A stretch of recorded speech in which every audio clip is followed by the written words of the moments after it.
కాచి కాపాడి మా యొక్క జీవితంలో తండ్రి మనకు శ్రేష్టమైన ఈ ప్రభు దినాల తండ్రి మేమందరూ సంఘముగా సమకూడుకొని ఆయా ఇప్పటి వరకు తండ్రి ప్రార్థన ద్వారా పాటల ద్వారా ప్రభు అయినటువంటి యేసు క్రీస్తు ద్వారా మేము భయపరుచుకుని ఉన్నాం. ఇదిగో తండ్రి పరిశుద్ధ గ్రంథములో నుంచి నీ యొక్క వాక్యాన్ని ధ్యానించబోతూ ఉంటుండగా నిలవబెట్టుట నేను నిమిత్త మాత్రుని తండ్రి. ఇదిగో తండ్రి నీ పిల్లలకు మాకును మా యొక్క జీవితాలకు ఏ వాక్యం అయితే అవసరమై ఉంటుందో తండ్రి ఆ వాక్యాన్ని బోధించడానికి నాకు మంచి జ్ఞానాన్ని సామర్థ్యాన్ని అనుగ్రహించి సహాయం చేయండి తండ్రి. ఇదిగో వినుచున్నటువంటి నీ బిడ్డల యొక్క హృదయాన్ని తెరిచి నీ యొక్క మాటలు మేమందరం కూడా గ్రహించి నీ వాక్య ప్రకారం ప్రవర్తించుటకు సహాయం అనుగ్రహించగలరని ఈ మనవులు మా రక్షకుడు మా ప్రభు అయిన యేసు పరిశుద్ధ నామమున ప్రార్థించి అడిగి వేడుకుంటున్నాము తండ్రి. ఆమేన్.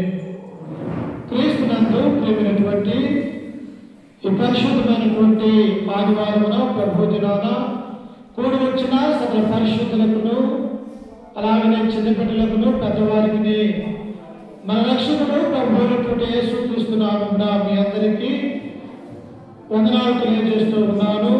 దేవుడు గతించిన ఆదివారం నుంచి ఈ యొక్క ఆదివారం వరకు మనలందరినీ కూడా కాచి కాపాడి మంచి ఆరోగ్యాన్ని దేవుడు అనుగ్రహించి తన యొక్క సన్నిధిలో మరొక శ్రేష్టమైనటువంటి ఒక పునరుత్థాన దినమున ఆయనను మహిమపరుచుకునే గొప్ప భాగ్యాన్ని దేవుడు మనకు అనుగ్రహించినందుకు మనం ఎల్లప్పుడూ కూడా దేవునికి విధేయత కలిగి ఉండాలి ప్రియులారా. అందుకే ప్రతి ఆదివారం కూడా ప్రార్థన చేసుకుంటూ ఉంటాం, పాటల ద్వారా దేవుని స్తుతించుకుంటూ ఉంటాం, ఆ తర్వాత దేవుని యొక్క వాక్యాన్ని నేర్చుకుంటూ ఉంటాం. అలాగే ఈ యొక్క మధ్యాహ్నకాల సమయంలో కూడా పాత నిబంధనలో ఉన్నటువంటి ఒక ప్రవక్త గురించి ఈనాడు మనం నేర్చుకోబోతూ ఉన్నాం.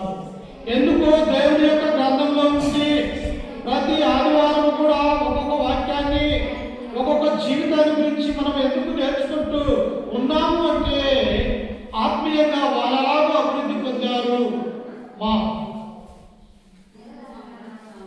ఆత్మీయంగా బైబిల్లో ఉన్నటువంటి వారు వరలాగు అభివృద్ధి పొందారు, వరలాగు దేవుడిలో నడుచుకుని ఉన్నారు.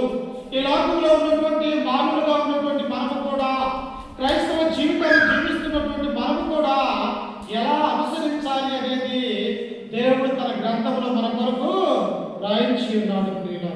ఎవరు ఆయన యొక్క ప్రవక్త అంటే యోనా ప్రవక్త. ఎవరమ్మా? యోనా ప్రవక్త. యోనా అనేటువంటి పేరుకు అర్థం ఏమిటి? గువ్వ లేకపోతే పావురము అన్నటువంటి ఆ అర్థాన్ని, యోనా యొక్క పేరుకు అర్థాన్ని మనము చూడగలుగుతూ ఉన్నాం. ఎవరు యొక్క యోనా తల్లిదండ్రుల గురించి మనం ఆలోచిస్తూ ఉన్నప్పుడు ఆయన యొక్క తల్లి పేరు రాయబడలేదు కానీ తండ్రి పేరు రాయబడ్డట్టుగా మనం చూడగలము.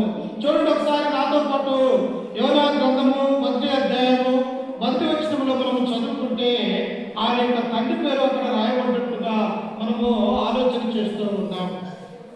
యెహోవాకు అమిత్తయి కుమారుడైన యోనాకు ప్రత్యక్షమై ఇలాగ సెలవిచ్చెను. ఎవరంట? ఈయన తండ్రి పేరు వచ్చేసి అమిత్తయి కుమారుడైన యోనా అని పిలువబడ్డట్టుగా ఈ గ్రంథంలో మనం చూస్తూ ఉన్నాం. అయితే పిల్లారా, యోనా ఏ ప్రాంతానికి చెందినటువంటి వాడిగా బైబిల్లో మనం చూస్తాం. ఈనాడు నీవు నేను మనము ఏ పట్టణానికి, ఏ గ్రామానికి, లేకపోతే ఏ దేశానికి చెందినటువంటి వారంటే మనము భారతదేశానికి చెందినటువంటి వారిగా, అలాగనే మన యొక్క గ్రామం వచ్చేసి ఎల్లారెడ్డిపల్లె వారిగా మనం పిలువబడుతూ ఉన్నాం. అలాగనే ఈ ప్రవక్త అయినటువంటి యోనా కూడా ఏ దేశానికి చెందినటువంటి వాడు, ఏ పట్టణానికి చెందినటువంటి వాడంటే యోనా దేశానికి చెందినటువంటి వాడిగా బైబిల్లో మనకు కనిపిస్తూ ఉన్నాడు. ఏ దేశం అమ్మా? యోనా దేశానికి చెందినటువంటి వాడిగా ఉంటూ ఉన్నాం. అలాగే ఈయన యొక్క గ్రామం ఎక్కడ ఉన్నది అంటే ఈ యొక్క గ్రామం పేరు వచ్చేసి గెత్సేపేలు అనే పట్టణానికి చెందినవాడు. ఏ పేరట? గెత్సేపేలు అనే పట్టణానికి, గ్రామానికి చెందినటువంటి వాడిగా ఉంటూ ఉన్నాడు. అయితే యోనాను ఎందుకు దేవుడు పిలుస్తూ ఉన్నాడు? నీ నా జీవితంలో దేవుడు ఎలాగైతే లోకంలో నుంచి క్రీస్తులోనికి పిలుస్తూ ఉన్నాడు, అలాగే ప్రవక్త అయినటువంటి యోనా కూడా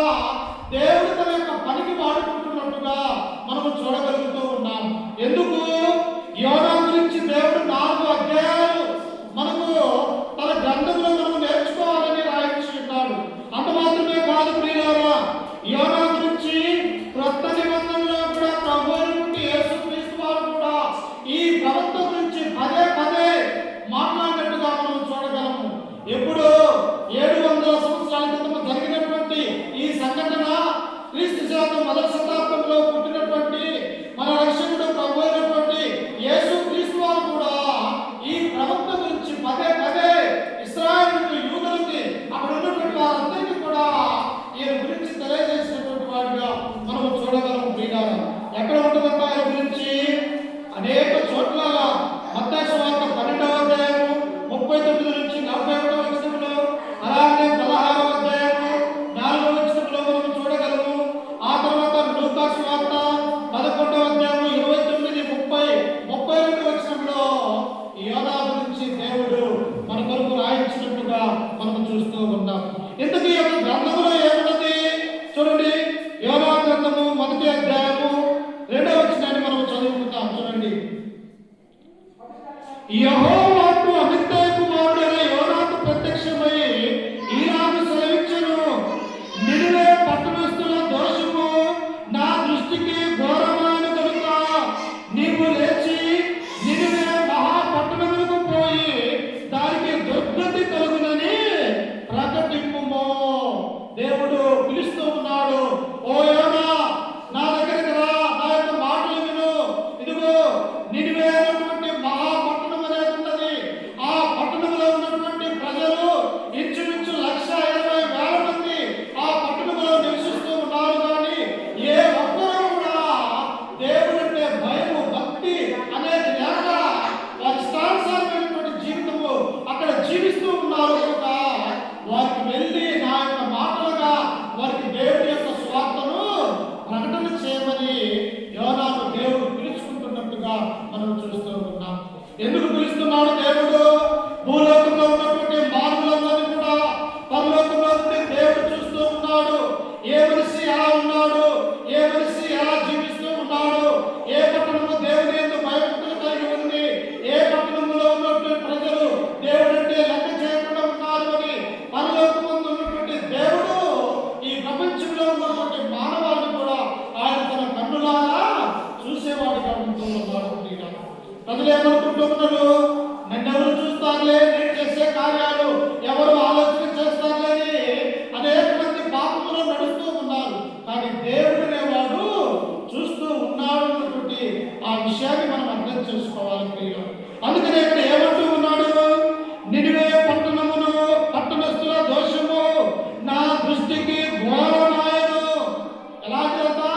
ఆ నినివే పట్టణంలో ఉన్నటువంటి ప్రజల యొక్క వారి స్థితి దేవుని యొక్క దృష్టికి ఎలా ఉన్నదంట? ఘోరమైనటువంటి పాపాలు చేస్తూ ఉన్నారు. వారు యూదులైనా, ఇశ్రాయేలు ప్రజలైనా, లేకపోతే అన్యులైనా దేవుడే పుట్టించాడు కనుక, దేవుడే యొక్క వాక్యంలోనికి మానవాన్ని కూడా తీసుకుని వచ్చాడు కనుక వారు తప్పు చేస్తే, వారు పాపము చేస్తే తన యొక్క ప్రవర్తనని వారి మధ్యకు పంపించేవాడిగా దేవుడు ఉన్నట్టుగా మనం చూస్తూ ఉన్నాం. అయితే ఈ యొక్క పట్టణంలో ఉంటే పరిస్థితి ఎలా ఉన్నది అంటే అది ఘోరమైనటువంటి పాపములో ఉంటూ ఉన్నది. ఆ ఊరిలో ఎవరైనా నీతిమంతులు ఉన్నారా అంటే ఎవరు కూడా లేనటువంటి వారిగా మనం చూస్తూ ఉన్నాం. దేవుడంటే అసలు లెక్క చేయనటువంటి వారిగా ఉంటూ ఉన్నాం. ఈ నినివే పట్టణస్థులు ఎలాంటి వారంటే వీరు పూర్తిగా దేవుడిని ఎరగనటువంటి వారు, అన్యులుగా పిలువబడుతూ ఉన్నారు. వీరు ఎలాంటి వారంటే వీరు రాబోయే తరంలో ఇశ్రాయేలు యొక్క ప్రజలను కూడా చెరలోనికి తీసుకుపోవడానికి సిద్ధంగా ఉన్న అశ్షూరీయుల సంతతికి, ఆ జాతికి చెందినటువంటి వారిగా ఈ నినివే పట్టణస్థులు ఉన్నట్టుగా మనం చూస్తూ ఉన్నాం. వెంటనే యోనాను ఏమంటూ ఉన్నాడు? నినివే పట్టణానికి వెళ్ళి వారికి, ఈ పట్టణానికి 40 రోజులలో మీరు మారు మనసు కలిగి లేకపోతే ఈ పట్టణానికి దుర్గతి అనగా నాశనము అనేది వస్తుందని నీవు వెళ్ళి దేవుని యొక్క వాక్యాన్ని ప్రకటన చేయమని యోనాకు దేవుడు సెలవిచ్చి ఉన్నాడు. ఇప్పుడు దేవుడి మాట వినాలమ్మా. దేవుడి యొక్క మాట వినాల్సినటువంటి యోనా ఏం చేస్తూ ఉన్నాడో చూడండి. కింద వచనంలో 3వ వచనంలో, అయితే యెహోవా సన్నిధిలో నుండి తర్షీషు పట్టణం వరకు పారిపోవాలని యోనా ఎత్తేకు పోయి తర్షీషుకు పోవు ఒక ఓడను చూసి ప్రయాణముకు కేదు ఇచ్చి యెహోవా సన్నిధిలో నిలవగా ఓడ వారితో కూడా తర్షీషుకు పారిపోవుటకు ఓడ ఎక్కెను. చూశారా ప్రియులారా? కొన్నిసార్లు మానవులుగా ఉన్నటువంటి మనకు కూడా దేవుడు పిలుస్తూ ఉన్నాడు, రండి నన్ను వెంబడించండి,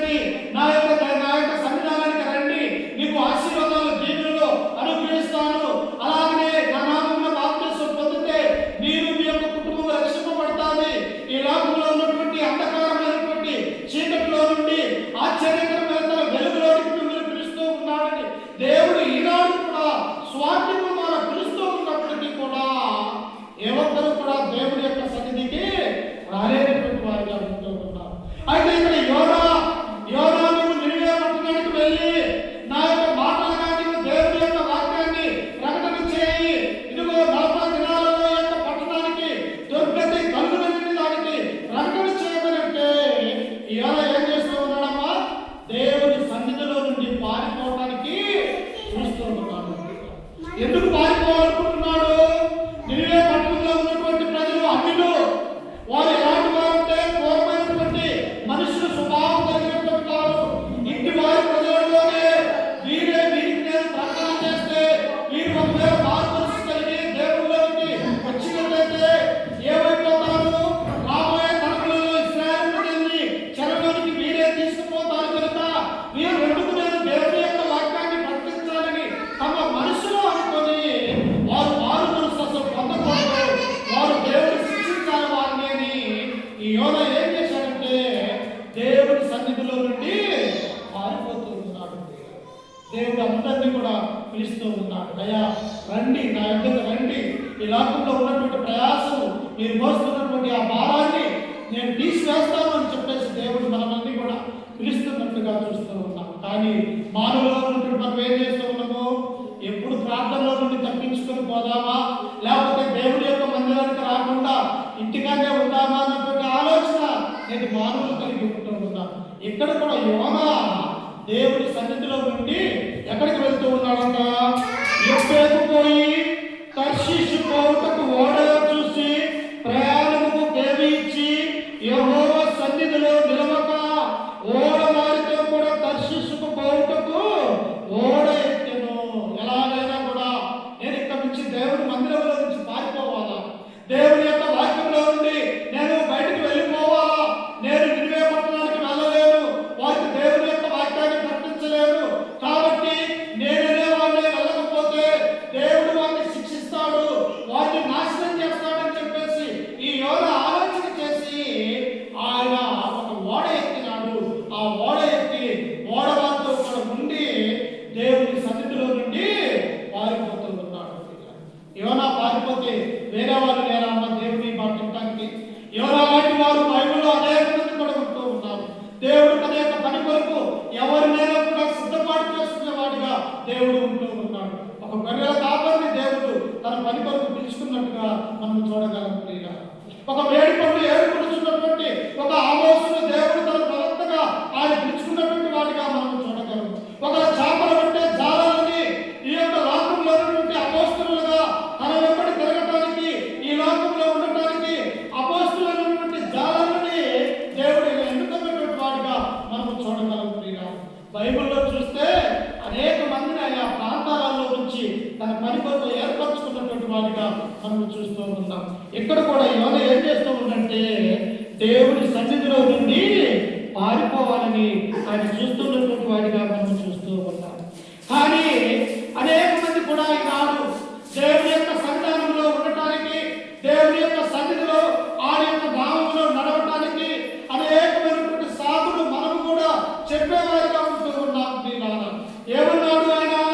ఇంకా అనేక మందిని మనం చూస్తున్నప్పుడు ఇర్మియా గ్రంథము 1వ అధ్యాయము 4వ వచనంలో మనం చదువుకుంటే ఒక ప్రవక్త కూడా దేవుడి నుండి తప్పించుకోవడానికి ఆయన సాకులు చెప్తున్నట్టుగా మనం చూస్తూ ఉన్నాం. చూడండి, నాతో పాటు పరిశుద్ధ గ్రంథంలో నుంచి ఇర్మియా గ్రంథము 1వ అధ్యాయం 4వ వచనం చదువుకుందాం. యెహోవా వాక్కు నాకు ప్రత్యక్షమై ఇలాగు సెలవిచ్చెను, గర్భములో నేను నిన్ను రూపింపక మునిపే నిన్నెరిగితిని, నీవు గర్భము నుండి బయలుపడక మునిపే నేను నిన్ను ప్రతిష్ఠించితిని, జనములకు ప్రవక్తగా నిన్ను నియమించితిని. దేవుడు ఎప్పుడు ఎన్నుకుంటున్నాడమ్మా? మనం ఈ లోకంలోకి వచ్చిన తర్వాతనే కాదు, తను ఎన్నుకోవాలంటే తల్లి గర్భములో పిండముగా రూపింపక మునిపే మనల్ని తన పని కొరకు ఏర్పాటు చేసుకోగల సమర్థుడు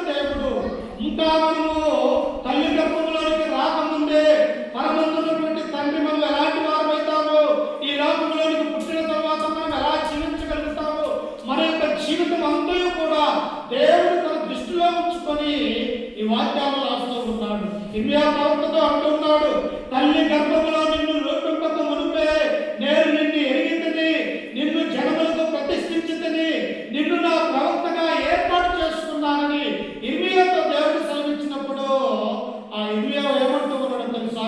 చూడండి, కింద వచనంలో ఆయన ఏమంటూ ఉన్నాడు? 6వ వచనంలో, అందుకు అయ్యో ప్రభువు యెహోవా చిత్తగించుము, నేను బాలుడనే, మాట్లాడుటకు నాకు శక్తి చాలదని నేననగా.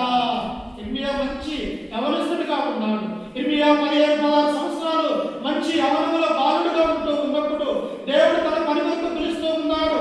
ఇర్మియా, యూదా ప్రజలు తప్పిపోయి ఉన్నారు, వారు యెరూషలేము యొక్క మందిరానికి రాలేకపోతూ ఉన్నారు, వారిని సరైనటువంటి మార్గంలో నా మాట ద్వారా నువ్వు దేవుని యొక్క మాట ఉంది వారి మధ్యలోనికి వెళ్ళి ప్రకటించడానికి తల్లి గర్భములో రూపింపక మునిపే నిన్ను ప్రవక్తగా నేను ఏర్పాటు చేసుకున్నాను, నీవు నా పని చేయమని ఇర్మియాను దేవుడు పిలిస్తే ఈ ఇర్మియా ఏమంటూ ఉన్నాడమ్మా? అయ్యో ప్రభువా, ఎలా ఉంటున్నాడంటే తప్పించుకోవటానికి, దేవుడి నుండి దూరం కావడానికి, దేవుని సన్నిధానంలో నుంచి ఎలాగైనా పని చేయకుండా నేను లోకములో ఉండాలన్నటువంటి ఆశ కలిగి ఈ ఇర్మియా అంటూ ఉన్నాడు, అయ్యో ప్రభువా నేను బాలుడనే అనే మాటని ఇక్కడ చూస్తూ ఉన్నాం. అమ్మా, ఆ ఇర్మియా బాలుడా లేకపోతే యవనస్తుడా లేకపోతే వృద్ధుడా అన్న సంగతి దేవుడికి తెలియదా? తెలుస్తుందా? కానీ దేవుడి సన్నిధానంలో నుండి ఆయన మాటల నుంచి తప్పించుకోవడానికి ఈ ప్రవక్త కూడా చూస్తున్నట్టుగా మనం చూస్తూ ఉంటాం. ఇంకా మనం చూస్తూ ఉన్నప్పుడు మోసే కూడా దేవుని యొక్క సాకులు చెప్తూ ఉన్నాడు. ఎలాగంటే ఒకసారి చూడండి, నిర్గమాకాండము 3వ అధ్యాయము.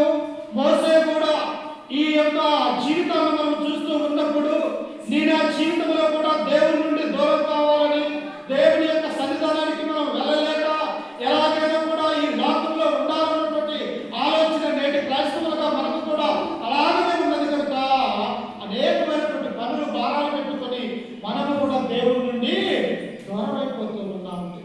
చూడండి, ఈయన కూడా ఏమంటూ ఉన్నాడు? నిర్గమాకాండము 3వ అధ్యాయము 9వ వచనాన్ని చదువుకుందాం.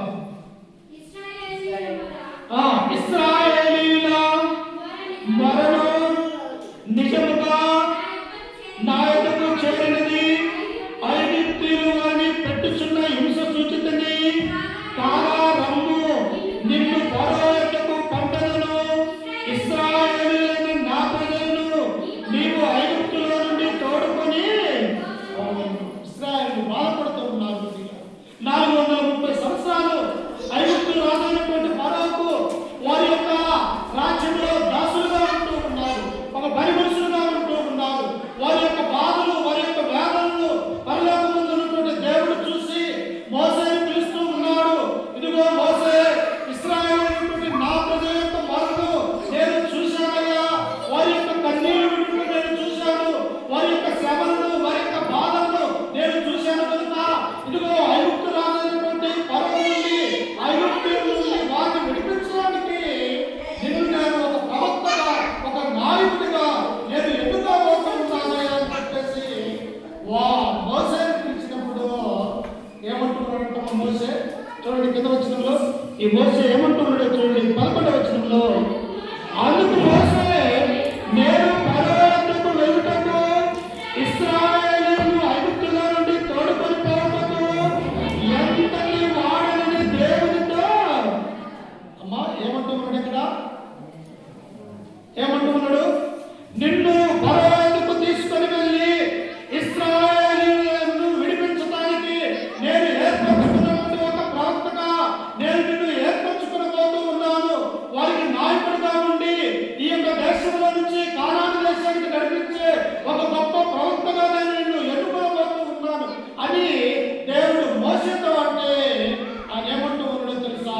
అయ్యో ప్రభువా, నేను ఎంతటి వాడిని, నేను నోటి మాధ్యము గలవాడిని, నోటి మాట మాట్లాడటానికి నేను నట్టివాడిని అని దేవుడి దగ్గర అబద్ధ సాక్ష్యం చెబుతూ ఉన్నాడు.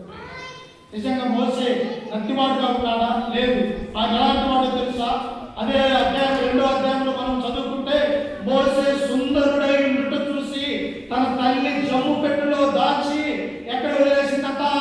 నదిలో వదిలివేసింది. అంటే ఎలాంటి వాడు మోసే సుందరమైనటువంటి అందగాడుగా ఉంటూ ఉన్నాడు, అలాగే మాటకారిగా ఉంటూ ఉన్నాడు, అలాగే ఐగుప్తీయుల యొక్క విద్యను, అలాగే వారి యొక్క బలాన్ని అనేకమైనటువంటి యుద్ధములో ఎంతో నైపుణ్యం కలిగినటువంటి వాడిగా మోసే ఉంటూ ఉన్నాడు. కానీ నా పని చేయమంటే నేనేమంటూ ఉన్నాడు, నేను ఎంతటి వాడిని ప్రభువా అంటూ. దేవుడు తలుచుకుంటే ఎలాంటి వారినైనా కూడా ఆయన ఏర్పాటు చేసుకుంటాడు.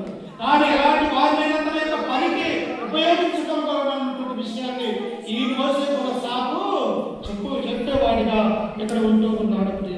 అంత మాత్రమే కాదు, ఇంకా ఏమంటూ ఉన్నాడు, మరొక న్యాయాధిపతి అయినటువంటి గిద్యోను కూడా దేవుని ఎదుటి నుండి పారిపోవాలని, దేవుని ఎదుటి నుండి దూరమైపోవాలని, ఆ యొక్క మాట వినకుండా ప్రజలలో ఉండాలని ఈ యొక్క న్యాయాధిపతిగా పిలువబడుతున్నటువంటి ఈ గిద్యోను కూడా దేవుడి దగ్గర ఆయన సాకుగా చెబుతున్నట్టుగా మనం చూస్తూ ఉన్నాం. చూడండి, నాతో పరిశుద్ధ గ్రంథంలో నుంచి న్యాయాధిపతుల గ్రంథము 6వ అధ్యాయము 11వ వచనాన్ని మనం చదువుకుందాం. న్యాయాధిపతుల గ్రంథము 6వ అధ్యాయము 11వ వచనం. యెహోవా దూత వచ్చి అభిషేకుడైన యోవాషుకు కలిగిన ఓఫ్రాలోని మస్తకి వృక్షము కింద కూర్చుండెను. యోవాషు కుమారుడైన గిద్యోను మిద్యానీయులకు మరుగైండునట్లు గానుగు చాటున గోధుమలను తొల్లగొట్టుచుండగా యెహోవా దూత అతనికి కనబడి, పరాక్రమము గల బలాఢ్యుడా, యెహోవా నీకు తోడై ఉన్నాడని అతనితో అనగా. ఎవరిలో? ఇశ్రాయేలు ప్రజలు. న్యాయాధిపతుల కాలంలో దేవుని దగ్గర తప్పులు చేస్తూ, పాపాలు చేస్తూ, మాటి మాటికి కూడా దేవునికి దూరం అయిపోతూ అనేక మంది దాసులుగా అప్పగించబడుతున్నటువంటి ఆ న్యాయాధిపతుల కాలంలో ఇశ్రాయేలు ఏం చేస్తూ ఉన్నారంటే దేవునికి దూరం అయిపోయి భయపడి దాక్కుంటున్నటువంటి వారిగా మనం చూస్తూ ఉన్నాం. ఎవరికి భయపడుతూ ఉన్నారట వీళ్ళు? మిద్యానీయులకు మరుగైనట్లు గానుగు చాటున గోధుమలని దొల్లగొట్టుచుండగా. ఈనాడంటే మిషన్లు ఉన్నాయి, కానీ ఆనాడు గోధుమలను దొల్లగొట్టాలంటే ఆ గోధుమలను ఏం చేస్తారంటే, మనం ఎలాగైతే వరి కోతకు వెళ్ళి ఎలాగైతే మనం పనులు కట్టి ఆ యొక్క ట్రాక్టర్ ఎక్కిన తర్వాత దాని పడుగుని ఎలాగైతే ఇస్తూ ఉన్నామో, ఈ యొక్క గానుగు చాటున ఈ గిద్దెను ఏం చేస్తూ ఉంటారంటే గోధుమలను దొల్లగొడుతూ ఉన్నాడు. అప్పుడు యెహోవా దూత అతని దగ్గరికి వచ్చి ఏమంటూ ఉన్నది, పరాక్రమము గల బలాఢ్యుడా, యెహోవా నీకు తోడై ఉన్నాడని అతనితో అనగా, గిద్యోను చుట్టము నా ఏలినవాడా, యెహోవా మాకు తోడై ఉండిన యెడల ఇదంతయు మాకేలా సంభవించును. చూసారమ్మా, దేవుడే ఆయన యొక్క దూతని ఈ గిద్యోను దగ్గర పంపిస్తే ఈ గిద్యోను గురించి దేవదూత ఏమంటున్నది, పరాక్రమ బలాఢ్యుడా. అంటే గిద్యోను ఎలా ఉన్నాడు? పరాక్రమం కలిగినటువంటి వాడిగా ఉన్నాడు, రాష్ట్రం కలిగినటువంటి దేవుని యొక్క బిడ్డగా ఉన్నాడు. అలాంటి గిద్యోను దగ్గరకు దేవుడి దూత వచ్చి, ఇదిగో మిద్యాను చేతుల్లో నుంచి నా ప్రజలను రక్షించడానికి నా కుమారుడుగా న్యాయాధిపతిగా నిన్ను ఏర్పరచుకుంటాను అంటే ఈయనేమంటూ ఉన్నాడో తెలుసా, నేను బలాఢ్యుడైతే మిద్యానీయులకు మేమెందుకు దాసులుగా ఉందుము అని చెప్పేసి దేవుడి దగ్గర నుంచి దూరం అయిపోవాలని ఈ గిద్యోను కూడా మాట్లాడుతుంది. చూసారా, అక్కడ యోగా ఏం చేస్తున్నాడు, నీవు నినివే పట్టణానికి వెళ్ళి ఈ యొక్క పట్టణానికి 40 రోజులలో మహా దుర్గతి కలుగును, ఈ పట్టణం నాశనం కావద్దు ఉన్నదని నీవు వారికి ప్రకటన చేయమని యోనాకు చెప్తే యోనా ఏం చేశాడు, నేరుగా యొప్పేకు వెళ్ళాడు. తర్షీషు పట్టణానికి పారిపోవాలని చెప్పేసి ఒక ఓడ ఎక్కి ఓడ నావికులతో పాటు ఆయన వెళ్తూ ఉన్నాడు. అలాగే మోసేను దేవుడు పిలిచినప్పుడు మోసే ఏమంటూ ఉన్నాడు, అయ్యా, ఇశ్రాయేలును నడిపించడానికి నేను ఎంతటి వాడని, నేను నోటి మాధ్యమ గలవాడిని అని తప్పించుకుంటూ ఉన్నాడు. అలాగే కూడా ఇక్కడ కూడా మనం చూస్తూ ఉన్నప్పుడు ఇండియా ఏమన్నాడు, ఇశ్రాయేలు ప్రజలకి దేవుని యొక్క వాక్యాన్ని ప్రకటన చేయమని ఇండియాను అడిగితే ఇండియా ఏమన్నాడు, అయ్యో నేను బాలుడనే, మాట్లాడటకు నాకు చాలది అని ఆయన కూడా దేవుడి సన్నిధిలో నుండి తప్పించుకుంటూ ఉన్నాడు. ఇక్కడ గిద్యోను కూడా ఏమంటూ ఉన్నాడంటే, మేమే బలాఢ్యులం అయి ఉంటే, మేము దేవుడే మాకు తోడై ఉన్నట్లయితే మేమెందుకు మిద్యానీయులకు దాసులుగా ఉందామని దేవుడికి ఎదురు ప్రశ్న వేసేవాడిగా ఈ గిద్యోను ఉంటూ ఉన్నాడు. అందుకే నీ నా జీవితంలో కూడా దేవుడి నుండి మనం ఎప్పుడు కూడా తప్పించుకోలేము చేయాలి. దేవుడు మనం ఎక్కడ ఉన్నా, ఎక్కడ దాక్కున్నా, లేకపోతే ఏ ప్రదేశంలో ఉన్నా, ఎక్కడ ఉన్నా కూడా దేవుడు తన యొక్క కనులారా పరలోక రాజ్యంలో ఉండి మానవులందరూ కూడా చూసేవాడుగా దేవుడు ఉంటూ ఉన్నాడు. ఇప్పుడు తప్పించుకొని పోతున్నటువంటి యోనాకి ఏం జరిగిందన్నటువంటి విషయాన్ని తిరిగి యోనా గ్రంథంలో మనం చూద్దాం. చూడండి, దేవుడి నుండి మనం ఎలా తప్పించుకోగలము ఒకసారి చూడండి. యోనా గ్రంథంలో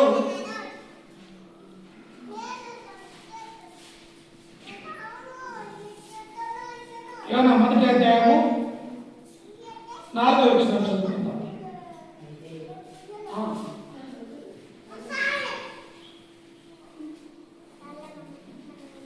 అయితే యెహోవా సముద్రం మీద పెద్ద గాలి పుట్టింపగా సముద్రమందు గొప్ప తుఫాను లేగి ఓడ బద్దలైపోగొట్టి వచ్చెను. ఎక్కడ తప్పించుకొని పోతామమ్మా మనం? ఎక్కడి నుంచి దేవుడి నుంచి తప్పించుకోలేదు. ఎందుకంటే ఆయన పరలోకమందు ఉన్నాడు, మనము భూమి మీద ఉన్నాము. ఆయన యొక్క హస్తము, ఆయన యొక్క చూపు ప్రపంచంలో ఉన్నటువంటి మానవులందరి మీద కూడా తమ యొక్క హృదయాలలో దేవుడికి చోటిస్తూ ఉన్నారా, దేవుడి యొక్క మాట వింటూ ఉన్నారా, లేకపోతే లోకంలో పడి ఉన్నారా అని ఆయన ఎల్లప్పుడూ కూడా మనల్ని చూసేవారుగా ఉంటూ ఉన్నాడు. అయితే ఇప్పుడు ఏం జరిగింది?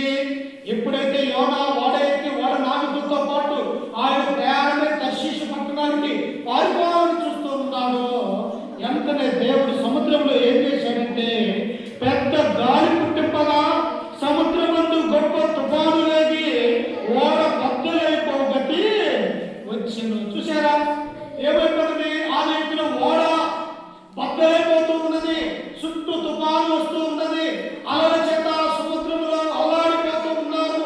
నోవా యొక్క ఓడలో ఉన్నటువంటి నావికులందరూ కూడా ఓడ నడిపే నావికులు కానీ అయ్యో ఏంటి సడన్ గా యొక్క తుఫాను యొక్క సముద్రం మీద ఈ గాలి ఏంటి, మనం కొట్టుకుని పోయి సముద్రంలో మనం మరణిస్తామేమో అని చెప్పేసి అందులో ఉన్నటువంటి వారందరూ కూడా భయపడుతూ ఉన్నారు.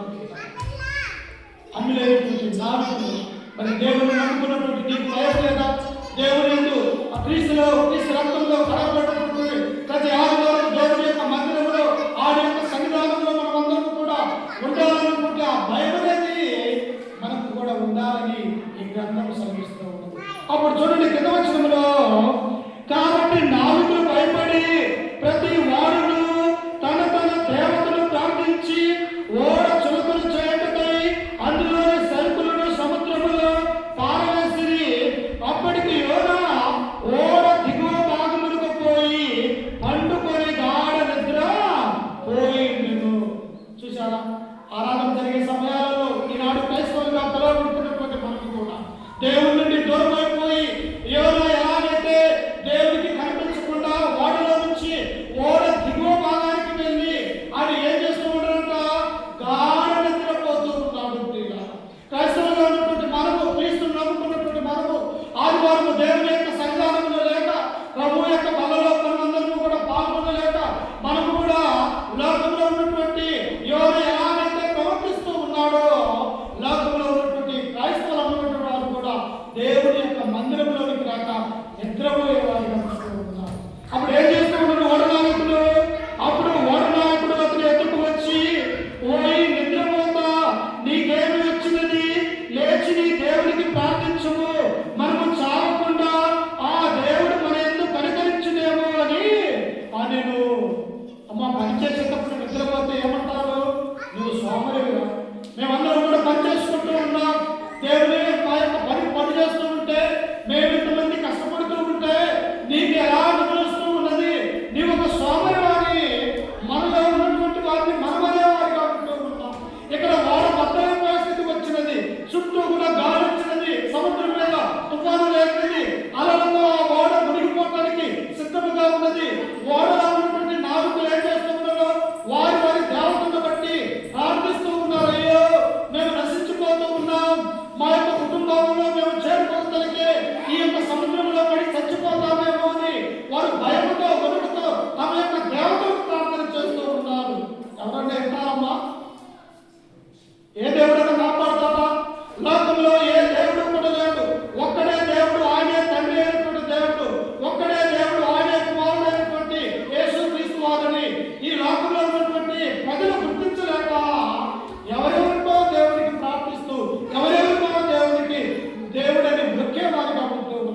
కానీ ఎవరన్నా కాపాడారా? వడమార్పులు ప్రార్థిస్తూ ఉన్నారు, అయ్యా మమ్మల్ని కాపాడయా, ఈ యొక్క సముద్రంలో నుండి మమ్మల్ని కాపాడమని వారు బతిమలాడుతున్న వారి యొక్క దేవుడు విన్నాడా? కానీ ప్రార్థించేవాడేమో నిద్రపోతూ ఉన్నాడు, అంటులేమో తన దేవుడికి పనిచేస్తూ ఉన్నాడు. కానీ చూడండి, అందుకని ఇక్కడ ఏముంటుందో చూడండి, 7వ వచనంలో చూడండి,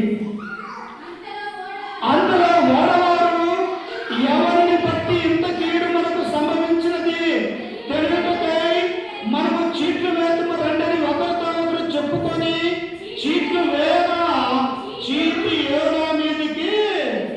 ఇక్కడ కూడా యోనా తప్పించుకోలేకపోయాడు, దేవుని నుండి దూరమైపోతూ ఉన్నాడు. దేవుని యొక్క సన్నిధానం నుండి పారిపోవాలని ఓడ ఎక్కి ఓడలో ఉంటే ఎక్కడ కనిపిస్తానేమో అని చెప్పేసి ఓడ దిగువ భాగానికి వెళ్ళి ఆయన నిద్రపోతూ ఉన్నాడు. ఓడ నావికులు వచ్చి పోయి నిద్రపోతూ, నీకేమి వచ్చినది, మనం అందరం ఈ సముద్రంలో ఈ తుఫాను వల్ల అలల ద్వారా చనిపోతూ ఉన్నామేమో, లేచి నీ దేవుడికి ప్రార్థన చేయి అని వారు అడిగినప్పటికీ కూడా యోనా ఏం చేస్తూ ఉన్నాడంట? అసలు ప్రార్థనే చేయలేదు. మరి క్రైస్తవులుగా ఉన్నటువంటి నీవు రోజుకు ఒక్కసారి ఆయన ప్రార్థిస్తూ ఉన్నావు. క్రీస్తు రక్తంలో కడగబడినటువంటి మన కొరకు తన యొక్క ప్రాణాన్ని బలియాగంగా చేసినటువంటి యేసు క్రీస్తు గురించి ఒక రోజుగా దేవుని యొక్క వాక్యాన్ని, ఆయన యొక్క గ్రంథాన్ని మనం ప్రతిరోజు చదవగలుగుతూ ఉన్నామా? యోనా వలె నిద్రపోతూ ఉన్నామా? ఆలోచన చేసుకోవాలి. అప్పుడు అంటూ ఉన్నారు, లేదా ఎవరి వల్ల మనకి ఈ కీడు వచ్చినది? ఇంతవరకు సముద్రం అంతా బాగానే ఉన్నది, ఎక్కడ తుఫాను లేదు, ఎక్కడ అలలు లేదు, ఎవరి వల్ల, ఎవరి పాపం వల్ల ఇంతటి అపాయం మనకు కలిగినది, లేచి చీట్లు వేద్దామని చెప్పేసి ఆ చీట్లు వేస్తూ ఉంటే ఆ చీటి ఎవరి మీద పడదమ్మా? యోనా మీద. తప్పించుకున్నాడా? దేవుడి ప్రణాళిక ఎలా ఉందో చూడండి. మనం ఎక్కడి నుంచి ఎక్కడికి వెళ్ళినా, ఎక్కడ రాకుండా దేవుడి నుండి మనం తప్పించుకోలేమన్నటువంటి ఈ స్థితిని మనము ఆలోచన చేయాలి. అప్పుడు మా అరవద్దు ఇక్కడ అప్పుడు చూసింది కింద వచ్చిన అతను వారితో ఇద్దరు, కాబట్టి వారు అతను చూసి ఎవరి బట్టి ఈ కీడు మాకు సంభవించను, నీ వ్యాపారం ఏమిటో, నీవెక్కడి నుండి వచ్చుతావో, నీ దేశమేదో, నీ జనమేదో, ఈ సంగతంతా మాకు తెలియజేయమనగా. వారికి అర్థమైపోయింది, పిల్ల ఎక్కడి నుండి వచ్చావా నువ్వు, నీ దేశం ఏంటి, నీవు ఉన్నటువంటి ప్రాంతం ఏంటి, నీ ప్రజలు ఎవరు, ఎందుకు నీవు ఓడవేశావు అని చెప్పేసి ఆ నాలుగులో యోనాను ఏం చేస్తూ ఉన్నారో తెలుసా? గుచ్చి అడుగుతున్నావు. నువ్వే పాపం చేయకపోతే ఇంతటి సముద్రం మీద అలల చేత మేమందరము చనిపోతూ ఉన్నామే, నీ దేశం ఏంటి, నీ జనం ఏంటి, ఎక్కడి నుండి వచ్చావు, ఎందుకు నీ యొక్క ఓడ ఎక్కావు, ఎక్కడి నుంచి అక్కడికి వెళ్ళాలని నీ ఆలోచన ఉన్నది అని ఓడ నాయకులు ఎక్కినప్పుడు ఇప్పుడు నిజం చెబుతూ ఉన్నాడు. ఇప్పుడు ఏమంటూ ఉన్నాడు తెలుసా? అతను వారితో ఎక్కాను, నేను హెబ్రీయుడును. చాలమ్మా, ఎవరంటే అమ్మా? హెబ్రీయుడు అంటే ఎవరి దగ్గరికి వెళ్ళాలా? ఆది మా తండ్రి అయినటువంటి అబ్రహాము దగ్గరికి వెళ్ళాలా? అబ్రహాము హెబ్రీయుడుగా పిలువబడ్డాడు. అబ్రహాము కుమారుడైన ఇస్సాకు హెబ్రీయుడుగా పిలువబడ్డాడు. ఆ తర్వాత ఆయన కుమారుడైనటువంటి యాకోబు హెబ్రీ సంతానంగా పిలువబడ్డాడు. ఆ సంతానంలో పుట్టిన 12 మంది ఇశ్రాయేలు యొక్క గోత్రకర్తలుగా పిలువబడ్డారు. కాబట్టి ఈయన ఎవరి సంతానంగా పిలువబడ్డాడు? నేను హెబ్రీయుడు అంటూ ఉన్నాడు. హెబ్రీయుడు అనగా దేవుని యందు భయభక్తులు కలిగినటువంటి వాడు. హెబ్రీయుడు అనగా దేవుని సంతతికి చెందినటువంటి వాడు. హెబ్రీయుడు అనగా దేవుడు ఏర్పరచుకున్నటువంటి వంశము అని చెప్పేసి యోనా సెలవిస్తూ ఉన్నాడు. అపోస్తలుడైన పౌలు కూడా ఇదే విషయాన్ని అంటున్నాడు. అయ్యా, ఎవరు నీవు పౌలా అని అడిగినప్పుడు నేను ఎలాంటి వాడో తెలుసా? నేను హెబ్రీ సంతతికి చెందినటువంటి వాడు. హెబ్రీయులకు ఒక పెద్ద దీవెన ఉన్నది. అబ్రహామును దేవుడు దీవించాడు కనుక అతని సంతానంలో నుండి ఎవరైతే వస్తూ ఉంటారో వారందరూ కూడా దేవుడి యొక్క కుమార్తెలుగా పిలువబడినటువంటి వారిగా గ్రంథం మనకు సెలవిస్తుంది. అప్పుడు ఏమంటున్నాడు? నేను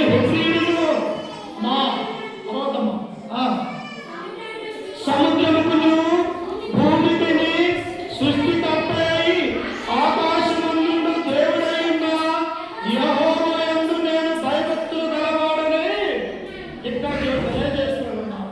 ఏమంటున్నాడమ్మా? వారి దేవునికి ప్రార్థన చేశారు. ఎవరైనా విన్నారా?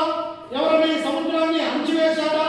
ఎందుకు? వారు దేవుళ్ళు కాదు, మానవులు ఏర్పరచుకున్నటువంటి బొమ్మల వాళ్ళ సంగతి వాళ్ళు గుర్తించారు. ఇప్పుడు యోనా గురించి దేవుడు ఏమంటూ ఉన్నాడు? యోనా ఏమంటూ ఉన్నాడు? నేను హెబ్రీయుడును, సముద్రమును భూమికిని సర్వ సృష్టికర్త అయినటువంటి యెహోవా యందు నేను భయభక్తులు గలవాడనై ఉన్నాను. ఇప్పుడు తెలియపరిచాడు. నా దేవుడు ఎలాంటి వాడో తెలుసా? ఈ భూమిని, ఆకాశాన్ని, సముద్రాన్ని, మానవుని, సమస్త జీవరాశుల్ని తన వాక్కుతో, తన చేతులతో నిర్మించినటువంటి ఒకే ఒక దేవుడు, ఆయన తండ్రి అయినటువంటి దేవుడు. ఆ దేవుడి యందు నేను భయము భక్తి గలవాడై ఉన్నాను. నీవున్న సముద్రమును, భూమిని, ఆకాశాన్ని, సమ సృష్టికర్తను అన్ని నిర్మించినటువంటి దేవుడికి మనం దేవుడి యందు భయభక్తులు కలిగి ఉన్నామా అని మనం గుర్తు చేసుకోవాలి. అప్పుడు నాలుగు ఏమంటూ ఉన్నదో చూడండి. తాను యెహోవా సన్నిధిలో నుండి పారిపోవచ్చున్నట్టు అతను ఆ మనుష్యులకు తెలియజేసి ఉండేది కనుక వారు ఆ సంగతి తెలుసుకొని మరింత భయపడి అందరూ భయపడుతూ ఉన్నారు.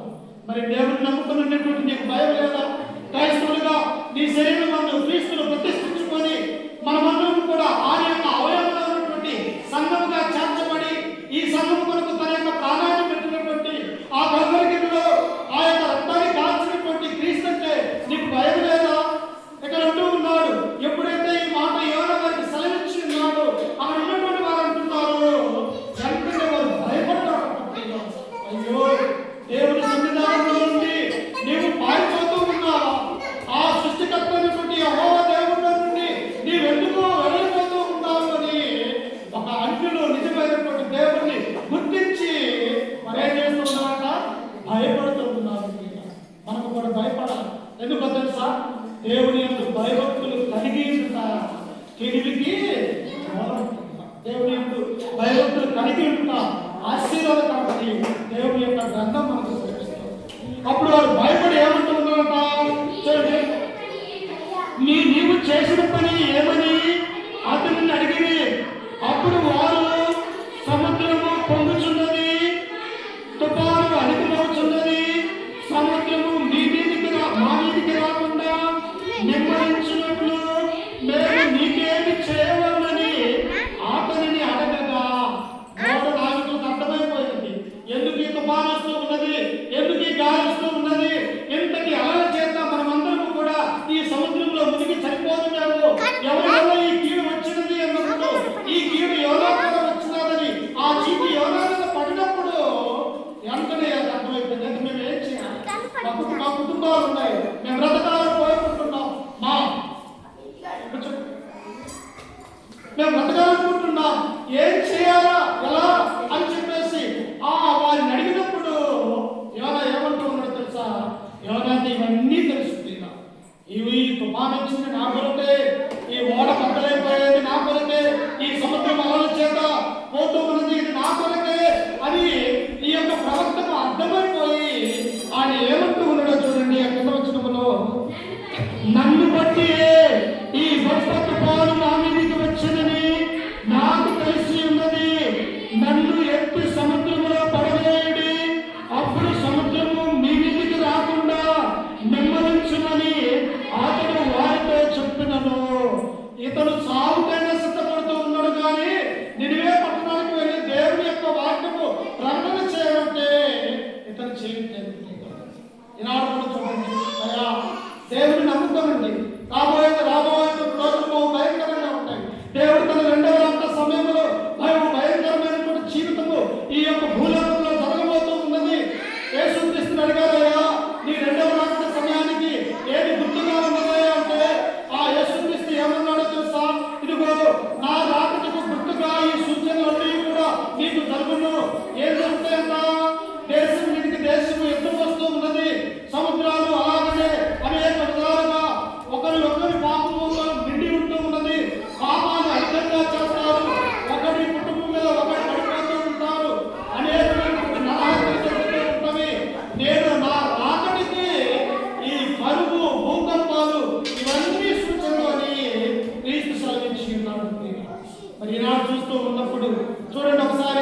ఈ మధ్య కాలంలో వచ్చినటువంటి ఒక కొత్త రోగం అంత పురుగు పుడితే మనిషి 2 రోజులు తప్ప అసలు బ్రతకం లేదండి.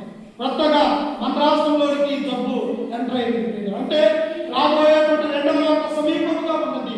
మీరు మారు మనసు కలిగి దేవుని యొక్క మరణమని దేవుని యొక్క వాక్యం మనకు సెలవిస్తూ ఉన్నది. కానీ మనం ఏం చేస్తూ ఉన్నదో, ఇంకా మారు మనసు పొందుదాములే, ఇంకా నాకు వయసున్నదే, అసలు రావాలా దేవుని యొక్క పొందాములే అన్న ఆలోచన నేటి అనేక మంది మానవులు చేస్తూ ఉంటారు. కానీ దేవుని యొక్క రాకడ ఎప్పుడు వస్తుందో ఎవరికైనా తెలుస్తుందా? 90 వచ్చును అలాగనే ప్రభు రాకడ వస్తుంది అని గ్రంథం మనకు సెలవిస్తూ ఉంటుంది. ఇక్కడ కూడా యోనా పారిపోవడానికి సిద్ధపడుతూ ఉన్నాడు.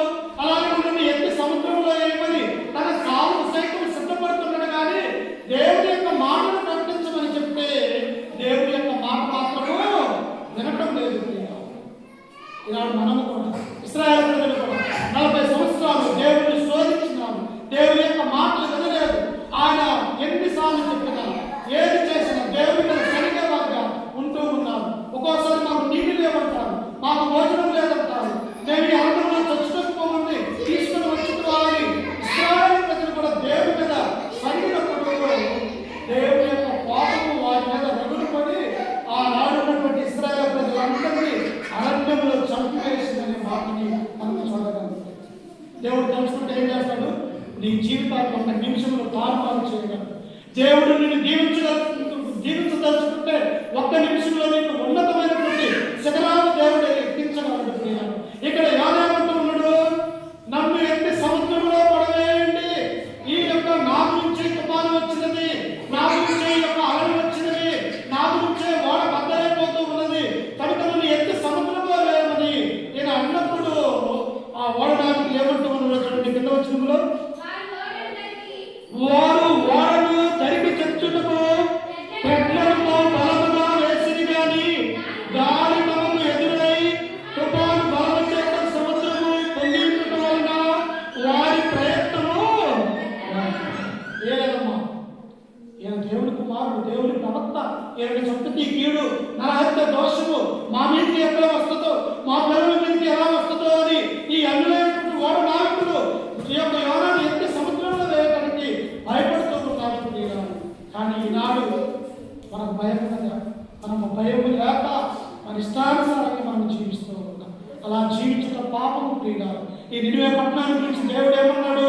యోనా నువ్వు నినివే పట్టణానికి వెళ్ళు, అది ఘోరమైనటువంటి పాపము కలిగి ఉన్నది, దానికి నాశనము కలుగునని నీవు ప్రకటన చేయి. 40 దినాలలో ఈ పట్టణాన్ని నేను నాశనం చేయాలని తీర్మానం చేసుకున్నానని ఒక నినివే పట్టణాన్ని గురించి దేవుడు అంటూ ఉన్నాడు. మరి నీ గురించి, నా గురించి ఇక నువ్వు నిజమైనటువంటి క్రైస్తవులుగా, నిజమైనటువంటి భక్తులుగా కాక నామకారణమైనటువంటి జీవితం మనము జీవించినట్లయితే ఈ యోనాకు ఏ స్థితి అయితే కలుగుతూ ఉన్నదో మనం కూడా భౌతిక సంబంధంగా ఆత్మీయంగా నాశనానికి దగ్గరగా ఉన్నామని మనం గుర్తు చేసుకోవాలి. వెంటనే చూడండి ఆ కింద వచ్చిన 14వ వచనంలో, కాబట్టి వారు యెహోవా నీ చిత్త ప్రకారముగా నీవే దీన్ని చేసిందివి, ఈ మనిషిని బట్టి మమ్మను లయము చేయకుందువు గాక, నిర్దోషిని చంపితిరన్న నేరము మా మీద మోపకుందువు గాక అని యెహోవాకు మనవి. అన్యులు దేవుని వైపు మలుతూ ఉన్నారు. కానీ యూదులైనటువంటి ఈయన హెబ్రీ సంతానంలో పిలువబడినటువంటి యోనా దేవునికి ప్రార్థన చేయడం లేదు. అన్యులుగా ఉన్నటువంటి ఈ నోట నావికులు యెహోవా ఇతని ఎత్తి సముద్రంలో వేయాలనుకుంటూ ఉన్నాం, ఇతని హత్య, ఇతని దోషము, ఇతని నేరాలు కూడా మా మీదకి రాకుండా చూడయ్యా అని వీరు యెహోవాకు మొరపెడుతూ ఉన్నారు. అందుకని యేసుక్రీస్తు ఏమంటాడు తెలుసా? ఇది మా అర్థం. యేసుక్రీస్తు యొక్క లోకంలో ఉన్నప్పుడు ఏమన్నాడు తెలుసా? మొదటి వారు కడపటి వారు, కడపటి వారు మొదటి. అంటే ఎందుకు? మనకున్న విశ్వాసం రోజు రోజుకు తగ్గిపోతూ ఉంటుంది. కొత్తగా వచ్చి వారికి విశ్వాసం ఎలా ఉంటుంది? బలంగా పెంపొందించబడుతూ ఉంటుంది. ఇక్కడ యోనా విశ్వాసము నీరుగా అయిపోతూ ఉన్నది. అన్యులైనటువంటి వీరి విశ్వాసము దేవునిలో వృద్ధి చెందుతున్నట్టుగా మనం చూస్తూ ఉన్నాం. అప్పుడు వెంటనే యోనాను ఏం చేశాడో చూడండి. 15వ వచనంలో, యోనాను ఎత్తి సముద్రంలో పడవేసి పడవేయగానే సముద్రము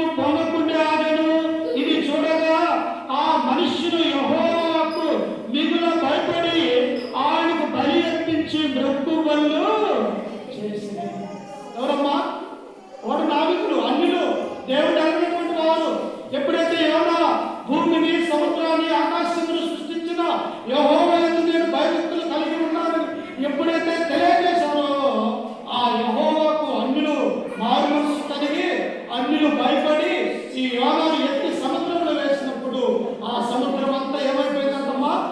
నిమ్మలించిపోయింది.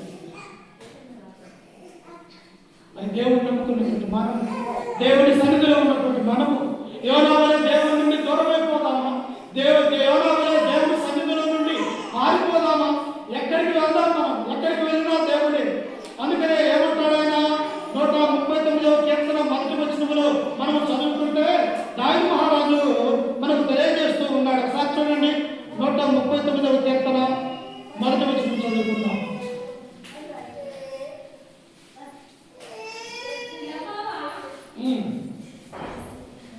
యెహోవా, నీవు నన్ను పరిశోధించి తెలుసుకొని ఉన్నావు. నేను కూర్చుండుట, నేను లేచుట నీకు. యోనా అనుకున్నాడు, ఓడ దిగువ భాగాన పడుకుంటే నన్ను ఎవరు చూస్తారులే అని అనుకున్నాడు యోనా. కానీ ఎవరు చూశారు? ఆ ఓడ నావికుల ద్వారా యోనాను బట్టబయలు చేశారు తన యొక్క జీవితాన్ని. మనం కూడా ఏమనుకుంటాము?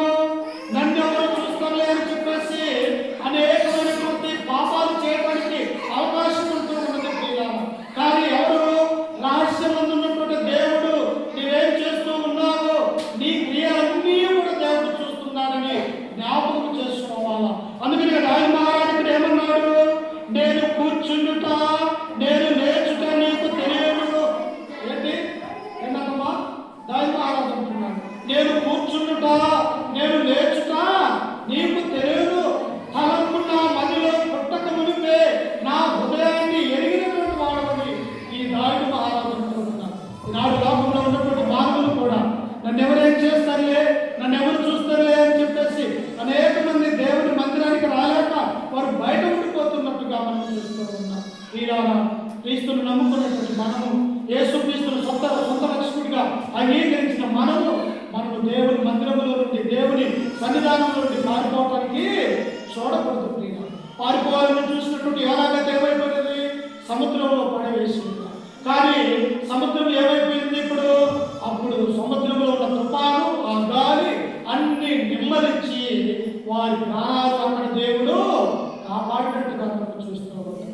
అయినా తన యొక్క బిడ్డలని శ్రమలలో ఉన్నప్పుడు, బాధలలో ఉన్నప్పుడు ఆయనే మనల్ని రక్షించేవాడిగా ఉంటూ ఉంటాడు. సముద్రంలో ఎక్కడ యోనాను వేసినట్టే యోనా ఎవరి బిడ్డగా ఉన్నాడు?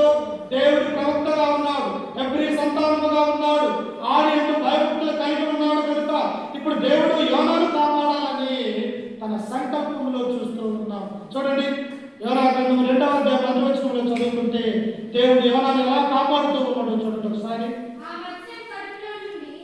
యోనా 17 వచనం 1:17.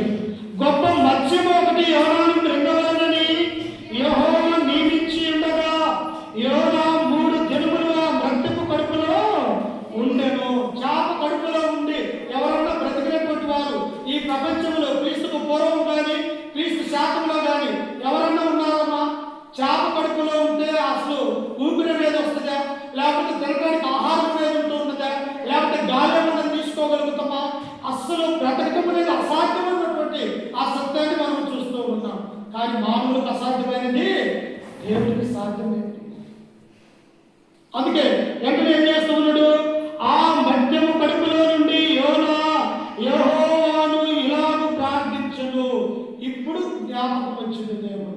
మనకు కూడా ఎప్పుడు జ్ఞాపకం వస్తుందమ్మా? అన్ని బాగున్నప్పుడు, మంచి ఆరోగ్యం ఉన్నప్పుడు, మన దగ్గర ధనము, అభివృద్ధి, అన్ని సంతోషం ఉన్నప్పుడు దేవుడు మనకి గుర్తుకు రాడుతుందా? ఎప్పుడైతే శ్రమలలోకి నెట్టివేయబడతామో, ఎప్పుడైతే అనారోగ్యం పాలవుతామో, లేకపోతే ఎప్పుడైతే పాపంలో పడి చీకట్లో ఉంటామో అప్పుడు దేవుడు ఏం చేస్తామంటే ఇప్పుడు దేవుడిని నమ్ముకోవాలని మనకు అనిపిస్తూ ఉంటుంది. ఇప్పుడు యోనా దేవుడు అనిపిస్తూ ఉన్నదంట. ఓడలో ఉన్నప్పుడు దేవుడికి ప్రార్థన చేయలేదు. ఓ ఈ నిద్రపోతూ లేచి దేవుడికి ప్రార్థన చేయలేదు. ఓడ నాగుడు బతిలాడినప్పుడు ప్రార్థన చేయలేదు. ఈయన ఎత్తి సముద్రంలో వేసినప్పుడు, ఒక చేప కడుపులో ఉన్నప్పుడు ఇప్పుడు దేవుడికి మొరపెడుతూ ఉన్నట్టుగా మనం చూస్తూ ఉన్నాం. దేవుడు వింటాడమ్మా? వింటాడు. ఎందుకంటే తెలుసా? విరిగి నలిగిన హృదయంతో దేవునికి మొరపెడితే ఆయన వినటానికి సిద్ధంగా ఉంటాడు. దేవుడి యొక్క కన్నులు ఎవరి మీద ఉన్నాయి? ప్రభువు కన్నులు నీతిమంతుల మీదను, ఆయన చెవులు వారి ప్రార్థనల వైపు ఉన్నవి, కానీ కీడు చేయవారికి ఆయన యొక్క ముఖము మరుగు చేయబడి. అంటే ఎవరైతే నీతిమంతులుగా ఉంటారో, ఎవరైతే ఆయన యొక్క బిడ్డలుగా ఉండి ఆయన మొరపెడుతూ ఉంటారో, వారు ఇప్పుడు నాకు ప్రార్థన చేస్తాడని దేవుడు పరలోకంలో నుండి నీతిమంతుల ప్రార్థన వినడానికి ఆయన సిద్ధంగా ఉన్నారు. ఇప్పుడు యోనా చాప కడుపులో ఉండి దేవుడికి మొరపెడుతూ ఉన్నాడు. ఏమని మొరపెడుతూ ఉన్నాడో చూడండి. నేను ఉపద్రవములో ఉండగా యెహోవాకు మనవి చేయగా ఆయన నాకు ప్రత్యుత్తరం ఇచ్చెను. పాతాళ గర్భములో నుండి నేను కేకలు వేయగా నీవు నా ప్రార్థన అంగీకరించి ఉన్నావు. ఎప్పుడంతా రక్తపు కడుపులో తన జీవితం అంతా కూడా అంధకారం అయిపోయినప్పుడు, ఇక నాకు జీవితమే లేదే, నేను చనిపోతూ ఉన్నాను అన్నటువంటి ఆ బాధలో యోనా ఉంటూ ఉన్నప్పుడు, ఆ రక్తపు కడుపులో ఉండి దేవుడికి మొరపెట్టినప్పుడు దేవుడు ఆ యోనాకు ఆయన ప్రార్థనను అంగీకరించినాడు. మరి నీ నా ప్రార్థన దేవుడు అంగీకరించడా? అంగీకరిస్తాను. మరణకరమైనటువంటి రోగంతో ఉన్నాను.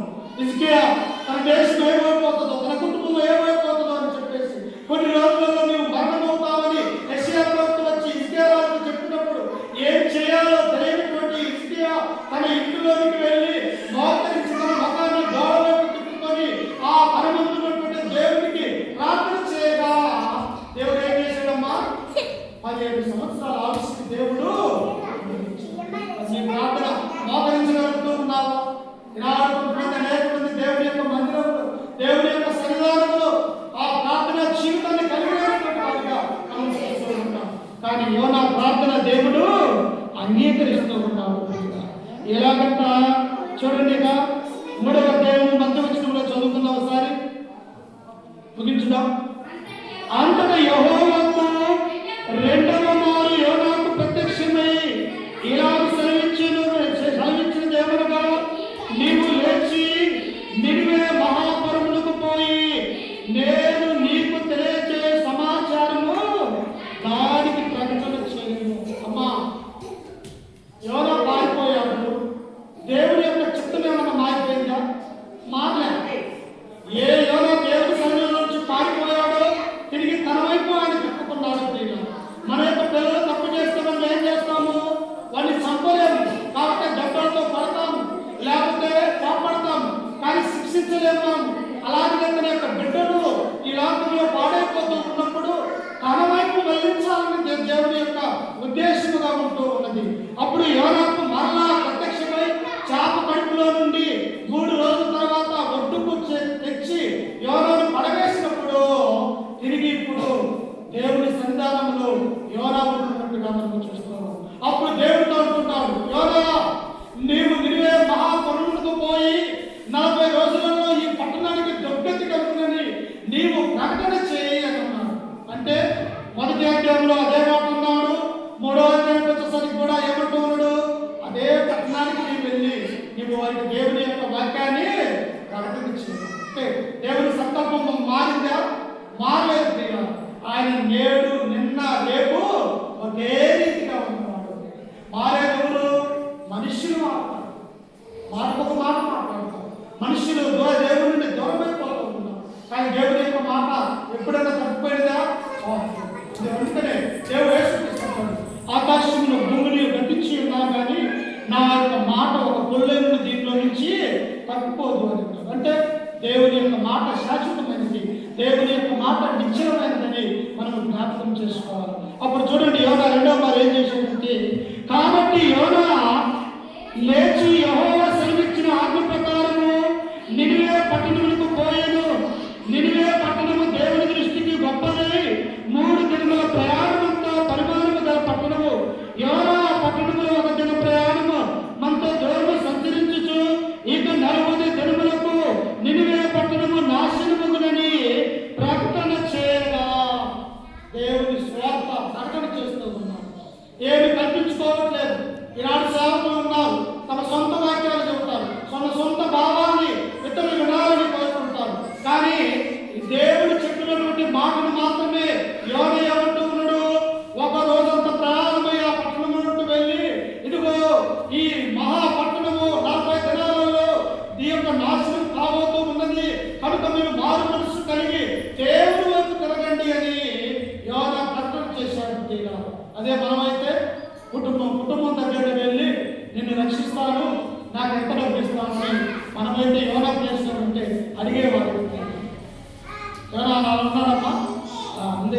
దేవుని యొక్క స్వార్థను ప్రకటన చేస్తున్నారు. వెంటనే వారు ఏం చేశారంటే కింద వచనంలో చూడండి, 5-6 వచనం. ఆ సంగతి నినివే పట్టణపు వారు దేవుని యందు విశ్వాసం ఉంచి ఉపవాస దినము చాటించి గనులేమి అల్పులేమి అందరూ గోడ పట్ట కట్టుకుని. ఎవరమ్మా? నినివే పట్టణ ప్రజలందరూ కూడా ఒకే ఒక మాట ఆయన ప్రకటించింది. ఏమన్నాడు? 40 దినాలలో ఈ నినివే మహాపురము నాశనమైపోతూ ఉన్నది. మీరు చేసిన పాపాలకు దేవుని యొక్క శిక్ష 40 దినాలలో రాబోతూ ఉన్నది. మీరు మారు మనసు పొందని ఇది ఒకే ఒక మాట తిరుగుతూ దేవుని యొక్క వాక్యాన్ని సేవించారు. వెంటనే అక్కడ ఉన్నటువంటి వాళ్ళు ఏం చేశారంట? అల్పులేమి గనులేమి అనగా ధనవంతులేమి పేదవారేమి అక్కడ ఉన్నటువంటి వారందరూ కూడా అయ్యో 40 దినాలలో మనం నాశనము కావచ్చు ఉన్నామే, భూలోకమును సృజించినటువంటి యెహోవా దేవుని యందు మనం మారు మనసు కలిగి ఉందామా అని చెప్పేసి ఆ నినివే పట్టణంలో ఉన్నటువంటి ప్రజలందరూ కూడా తమ మనస్సును మార్చుకున్నారు. మరి మన మనసు మారిందా? ఇంకా మారు మనసు కలిగలేక లోకంలోనే పడుకుంటూ ఉన్నామా? జాగ్రత్త సుమి. దేవుని యొక్క శిక్ష ఆయన 2వ రాష్ట్ర అగ్ని జ్వాలలో రాబోతూ ఉన్నాడు. తప్పించుకుంటూ మనం ఏమీ చేయలేము. ఎందుకో తెలుసా? 2 తెరగలు విసిరితే ఒకటి ఎత్తబడుతుంది, ఒకటి విడవబడుతుంది. ఎందుకంటే ఆయన నమ్ముకున్నటువంటి బిడ్డలో పరలోక రాజ్యానికి ఆయన తీసుకుని వెళ్తాడు. నమ్ముకున్నటువంటి వారికి అగ్ని జ్వాలలు, మండుచున్న అగ్ని జ్వాలలు ఉన్నాయని దేవుని యొక్క గ్రంథం మనకు సెలవిస్తూ ఉన్నది. అక్కడ ఏముంటుందంట? అగ్ని ఆరదు, పురుగు సావదు. ఇక్కడన్నా మరణించి మనం సుఖంగా ఉండాలనుకుంటాం, కానీ ఆత్మకు అనేది మరణం లేదు. ఆత్మ పరలోక రాజ్యంలో శాంతిగా సమాధానంగా దేవుని దగ్గర ఉండాలంటే ఈ లోకంలో మనము చేయవలసినటువంటి పని ఏమిటంటే దేవుని యందు విశ్వాసం ఉంచి మారు మనసు పొందాలా. అందుకని యోహాను గారు ఏమంటారు? బాప్తిస్మం ఇచ్చే యోహాను, మారు మనసుకు తగిన ఫలము ఫలించాలి. నువ్వు క్రైస్తవులుగా ఉంటావు, ఒక చెట్టు నాటావు, ఆ చెట్టు నాటినట్టే ఉంటే నీకేమైనా సంతోషం ఉంటుందా? కాదు. నాటినటువంటి చెట్టు దినదినము ఎదుగుతూ ఆ పెద్ద తర్వాత నీడనిస్తూ మంచి ఫలాలు ఇస్తూ తను చనిపోయిన తన తరం వారికి కూడా అది నీడనిస్తూ ఉంటే అది ఎంతో యజమానికి సంతోషం తీరాలి. మనం ఫలించకుండా, అభివృద్ధి చెందకుండా, క్రీస్తులో విస్తరించకుండా మన జీవితము నాటిన చెట్టు వలె అలాగే ఉండిపోతే పెరగకుండా మనం కూడా నాశనం కావాలన్నటువంటి ఆ సత్యాన్ని గ్రహించాలంటే అందుకని వెంటనే వారు ఏం చేశారంట? చూడండి 6వ వచనంలో, ఆ సంగతి నినివే రాజుకు వినబడినప్పుడు అతడు తన సింహాసనం మీద నుండి దిగి తన రాజ్య వస్త్రములు తీసివేసి గోడ పట్ట కట్టుకుని బోడిదలో కూర్చుని. కుర్చీ లేకపోతే అది వెళ్ళిపోయేవాళ్ళు మరి సేవకులు. కుర్చీ వేయకపోతే, నన్ను పేరుతో పిలిచి నన్ను గౌరవించకపోతే వెళ్ళిపోయేవాళ్ళు నాకు. తప్పు కదా. దేవుని యొక్క సన్నిధిలో నేనెంత ఉన్నాను, మీరు కూడా అంతే. మనం అందరం కూడా క్రీస్తులు ఎవరు? ఆయన యొక్క బిడ్డలు, ఆయన యొక్క కుమారులు. కానీ ఇక్కడ ఏమన్నా గర్వం ఉన్నదో? ఏమీ లేదు. అందరూ కూడా ఒకటే. అందుకనే గలతీయులకు రాసినటువంటి పత్రికలో దేవుడు అంటాడు, యూదులను లేదు, గ్రీసు దేశస్థులను లేదు, క్రీస్తులోనికి బాప్తిసం పొందిన మనమందరం ఒక్కటే. మనమందరం ఎవరుకుంటా? క్రీస్తు శిరస్సు. ఈ శరీరంలో ఉన్నటువంటి అవయవాలు ఎన్ని ఉన్నాయి? 2 కాళ్ళు, 2 చేతులు, అలాగనే అనేకమైనటువంటి ఉదరములు, అలాగనే ఇవన్నీ కూడా కళ్ళు, ఇవన్నీ కూడా ఉంటూ ఉన్నప్పుడు ఈ శరీరంలో ఉన్నటువంటి అవయవాలన్నీ కూడా సంఘము అని దేవుని యొక్క గ్రంథంలో సెలవిస్తూ ఉంది. ఈ నినివే పట్టణంలో ఉన్నటువంటి ఈ రాజు ఆ మాట విన్నప్పుడే ఆ సింహాసనము దిగి ఆయన కూడా ఉపవాసం ఉండి గోడ పట్ట కట్టుకుని బూడిదలో కూర్చున్నాడు. రాజు గోడ పట్ట కట్టుకుని అన్నాడమ్మా, తనకున్నటువంటి ఆ రాజరికాన్ని తీసివేసి, తనకున్నటువంటి కిరీటాన్ని, తనకున్నటువంటి బంగారాన్ని, ఆభరణాలు అన్ని తీసివేసి దేవుని వైపు మళ్ళీ తనకున్నటువంటి రాజవస్త్రాలన్నీ తీసివేసి గోడ పట్ట కట్టుకొని బూడిదలో కూర్చొని దేవుడికి మొరపెడుతూ ఉన్నాడు. అయినా నిన్ను అలా అంటలేదే, నేను మంచి వస్త్రాలు దేవుడు అనుగ్రహించాడు, మంచి ఆహారాన్ని ఉండడానికి మంచి గృహాలు దేవుడు అనుగ్రహించాడు. కానీ ప్రార్థన చేయడానికి కూడా మనసు అనేది లేనటువంటి వారుగా ఉంటూ ఉన్నాం. అందుకే ప్రియులారా, మనమందరం కూడా ఒక్క శరీరము. ఆ శరీరం ఏంటిదన్నా? క్రీస్తు సంఘం అన్నటువంటి విషయాన్ని మనం గుర్తు చేసుకోవాలి. అందుకని చూడండి, చివరిగా ఒక మాట చదువుకుని ముగించుకున్నాం. కొరింథీయులకు రాసినటువంటి పత్రిక 12వ అధ్యాయము, కొరింథీయులకు రాసినటువంటి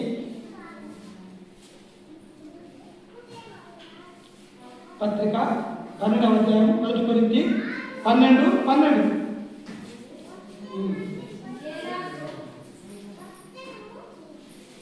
చాలా జాగ్రత్తగా ఇది ఆలోచించడమ్మా.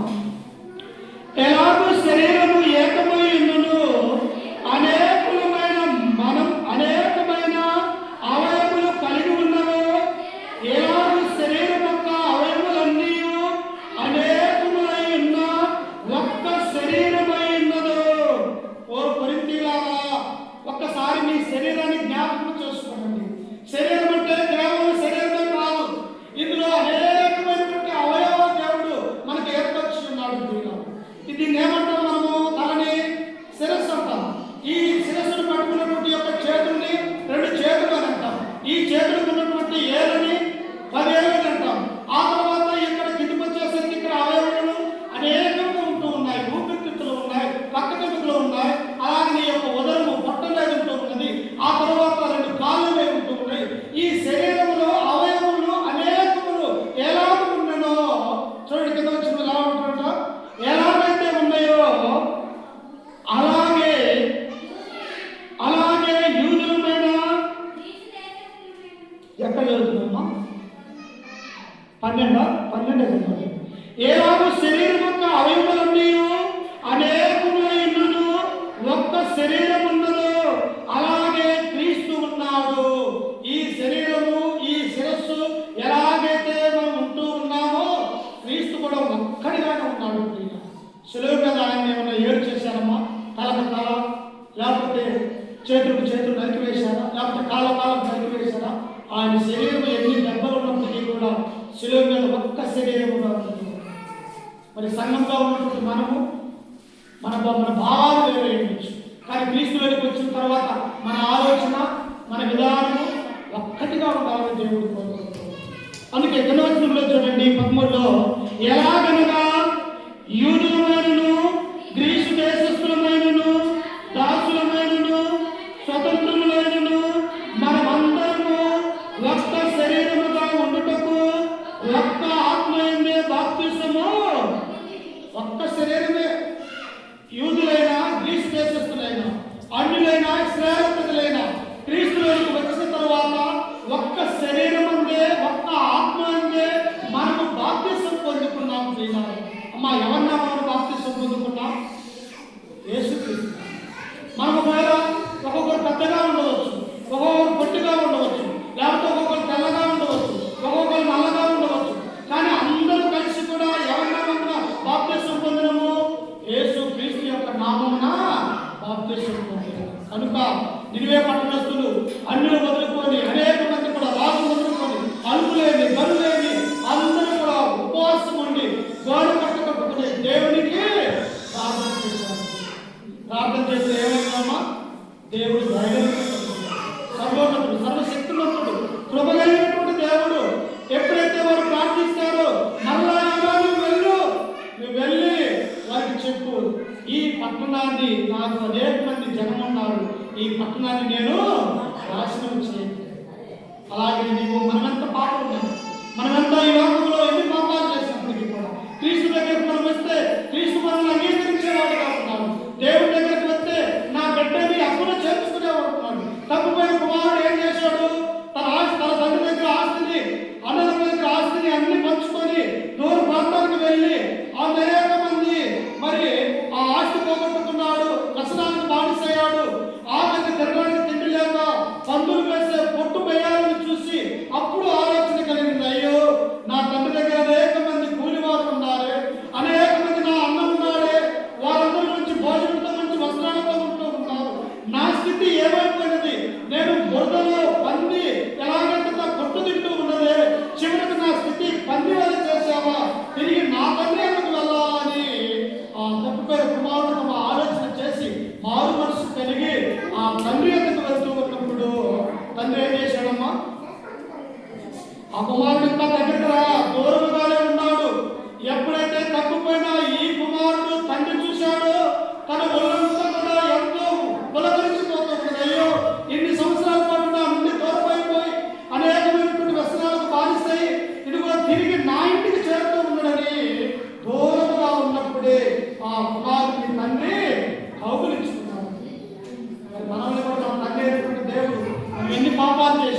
ఎన్ని మోసాలు చేసినా, ఎంత అబద్ధం ఆడినా తిరిగి అబద్ధాల పాపాలని దేవుడి వైపు ఒప్పుకొని దేవుడి వైపు కలిగితే తండ్రి మనల్ని ఆ ఒప్పులు చేసుకోవడానికి సిద్ధపాటు కలిగి ఉన్నాడని మనము గుర్తు చేసుకోవాలి. అందుకని ఈ కింద వచనంలో ఏమన్నాడు అంటే, నినివే పట్టణస్థులు మారు మనసు పొందుట చూసి ఆ పట్టణాన్ని దేవుడు నాశనము చేయలేదు. అప్పుడు యోనా అంటాడు, అయ్యా నీవు దయగలిగినటువంటి దేవుడివి, కృపగలిగినటువంటి దేవుడివి, నేను వెళ్ళి వారికి ప్రకటిస్తాను, వారు మారు మనసు కలుగుతారు, మరలా నీవు వారిని రక్షిస్తావు. ఇందుకే కదా నేను నీ నుండి దూరంగా తర్షీషు పట్టణానికి పారిపోయేదని అప్పుడు దేవుడిని అడుగుతాను. ఇది యోనా ఉన్నటువంటి మర్మము, యోనా గ్రంథంలో ఉన్నటువంటి మర్మం. ఈ యోనా గురించి దేవుడు ఏమన్నాడు కొత్త నిబంధనలో ప్రభు అయినటువంటి యేసుక్రీస్తు అంటే చూడండి ఒకసారి ఏమన్నాడు ఈ యోనా గురించి దేవుడు ఏమన్నాడు చూడండి. మత్తయి సువార్త 12వ అధ్యాయము 39వ వచనం. 38 చదువుతాం. అప్పుడు శాస్త్రులను పరిశీలనలను కొందరు, బోధకుడా నీ వలన ఒక సూచక్రియతో చూడగలుగుతున్నామని ఆయనతో చెప్పగా, ఆయన ఇట్లను వ్యభిచారులైన చెడ్డతనము వారు సూచక్రియను అడుగుతున్నారు. ప్రవక్త యోనాను గురించిన సూచక్రియ కానీ మరి ఏ సూచక్రియను వారికి అనుగ్రహింపబడలేదు. క్రీస్తును ఏం చేస్తూ ఉన్నదంటే అవమానపరచాలని, అసలు నువ్వు దేవుడి కుమారుడివా, లోకరక్షకుడివా, అసలు దేవుడు అయితే ఒక సూచక్రియ మా మధ్య చేయబడి అక్కడ ఉన్నటువంటి శాస్త్రులు పరిచయాలు దేవుడిని ఇబ్బంది పెడుతూ ఉన్నారు. అమ్మా ఎన్ని దేవుడు చేయలేదమ్మా. 12 సంవత్సరాల నుంచి రక్తస్రావం కలిగిన స్త్రీ ఎక్కడికి వెళ్ళినా బాధపడక తన రక్తంతో తన వ్యాధులతో తన వ్యాధులతో బాధపడుతూ ఉన్నప్పుడు తన మనసు మార్చుకుని క్రీస్తు దగ్గరికి వచ్చి ఆయన చెంగు ముట్టినప్పుడు ఆ 12 సంవత్సరాల వ్యాధి కలిగినటువంటి ఆ స్త్రీ స్వస్థత పడలేదా? అది సూచక్రియని ఆ యొక్క శాస్త్రం పరిశీలన తెలియదా? అలాగనే ఆ యొక్క కారానందులో పెళ్లికి వెళ్ళినప్పుడు ఆయన ద్రాక్షారసం పోయినప్పుడు నీళ్ళను ద్రాక్షారసం చేసినటువంటి అది సూచక్రియ కాదా? ఆ తర్వాత యాయి కుమార్తె జబ్బు చేత మరణమైపోయినప్పుడు ఆ మరణించినటువంటి యాయి కుమార్తె తిరిగి లేపడింది అది సూచక్రియ కాదా? ఇవన్నీ కూడా చూసి మీరు ఏమంటూ ఉన్నారంటే మా ముందు నీవు చేయి సూచక్రియని క్రీస్తుని అడుగుతూ ఉన్నాను. అప్పుడు ఆయన అంటూ ఉన్నాడు, యోనాను గురించిన సూచక్రియ తప్ప ఏ సూచక్రియ నేను చేయనుకుంటున్నాను. ఇంకా ఏమంటున్నాడు కింద వచనములో, యోనా 3 దివారాత్రములు తిమింగలము కడుపులో ఎలా ఉండెనో అలాగే మనిషి కుమారుడు 3 రాత్రింబగళ్ళు భూగర్భములో ఉండును. ఎన్ని సంవత్సరాల క్రితం ఉన్నాడమ్మా యోనా? క్రీస్తు పుట్టక ముందు 700 సంవత్సరాల క్రీస్తు పూర్వంలో ఉన్నటువంటి ఈ ప్రవక్త గురించి క్రీస్తు శాఖ మొదటి శతాబ్దంలో పుట్టిన యేసు క్రీస్తు ఆ 3 తేరు మింగిందంటే తిమింగలం మింగిందంట. ఎన్ని రాత్రులు ఆ శాఖ కడుపులో ఉందంటే 3 రాత్రులు ఉన్నాడు. ఈ యేసు క్రీస్తు వారు కూడా ఎన్ని రాత్రులు సమాధిలో ఉంటాడమ్మా? 3 రాత్రుల్లో ఉంటాడు. అంటే ఇప్పుడు యోనా ఎవరికి సాదృశ్యంగా ఉన్నాడు? యోనా క్రీస్తుకు సాదృశ్యంగా ఉన్నాడు. ఇది నేర్చుకోవాలని దేవుడు తన గ్రంథంలో యోనా గురించి 4 అధ్యాయాలు మనకు రాయించాడు. కాబట్టి నినివే పట్టణస్థులు ఎలాగైతే దేవుడు యందు మారు మనసు కలిగి బాప్తిసం పొందుకొని ఎలాగైతే రక్షించబడి ఉన్నారు, ఇక నువ్వు నీకు మారు మనసు కలిగలేదా, ఇక నువ్వు దేవుని వైపు మళ్ళలేదంటే ఇదిగో ఇప్పుడే అనుకూల సమయం, ఇదే రక్షణ దినం. ఈ దినాన్ని మించిపోతే ఎప్పుడు ఏం జరుగుతుందో తెలియనటువంటి వాళ్ళుగా ఉన్నాం. కనుక ప్రియులారా ఈ వాక్యం ద్వారా మమ్మల్ని హెచ్చరిస్తూ ఈ మాటలు నన్ను నేను కూడా హెచ్చరిక చేసుకుంటూ ఓపికతో మీ అందరికీ మన రక్షకుడు ప్రభు అయిన యేసుక్రీస్తు నామమున వందనాలు తెలియజేస్తూ ఈ వాక్యాన్ని ముగించుకుంటూ ఉన్నాను. ప్రియులారా చిన్న ప్రార్థన చేసుకుని అతని ఆరాధన కార్యక్రమాన్ని జరిగించుకున్నాం. ప్రార్థన. సదాశివులకు కారణాపుత్రులు మా ప్రియాపరలోక తండ్రి, నీ ఘనమైన అత్యున్నతమైన నామానికి వందనాలు స్తుతిస్తున్నాను తండ్రి. గడిచిన కాలం అంతా గడిచిన దినములన్నీ మమ్మల్ని కాచి కాపాడి మా యొక్క